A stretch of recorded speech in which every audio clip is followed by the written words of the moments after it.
I was lucky enough to be part of the pilot program of the Inner Artist 2017.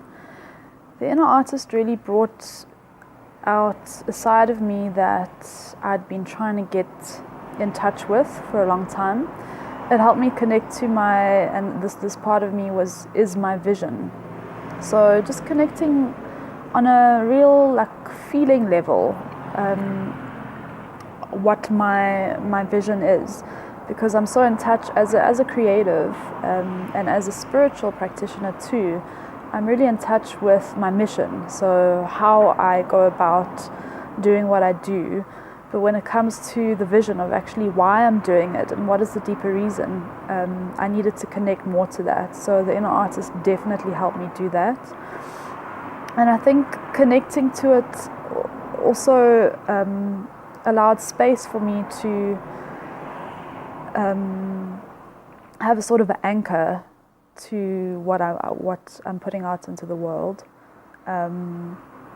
So having a vision really is an anchor, because when things aren't going well and you're feeling a bit low and you're not wanting to carry on and put your work out there, you need to remember that anchor, you need to remember that vision, and the Inner Artist really helped me with that. Keye is amazing. He has this way of just hearing when you speak. He's got this coaching style that when you speak, he kind of just gets to the point. He hears what you're saying, and even if you're speaking in very colorful language or you don't actually know what you're saying exactly, he's got this way of just pinpointing it, and that I found really beautiful and helpful. And I think the Inner Artist can definitely help artists to connect to their own creativity and also self-worth, and realize that it's okay to be creative, it's okay to put your creativity into the world and want to make money from it, and it's okay to find that balance. It's okay to let your creativity help you find financial abundance and financial freedom.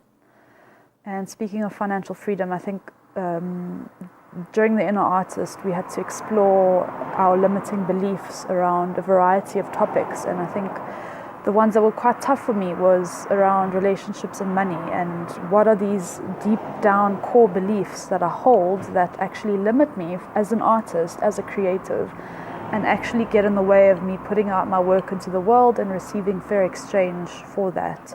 So the Inner Artist was absolutely amazing in helping me to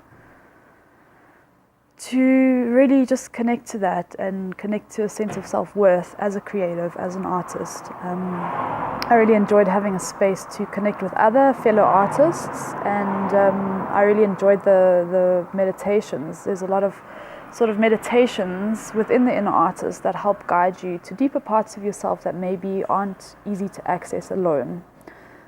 So I definitely recommend the Inner Artist to artists who are kind of maybe on the edge of breakthrough or starting to break through into their craft and really get a sense of self-confidence about putting their craft into the world. But also artists who are kind of toying around with the idea of whether they want to put out what they have to put out into the world and how to go about doing that. The Inner Artist can definitely provide guidance around that. So I highly recommend it. Go for it.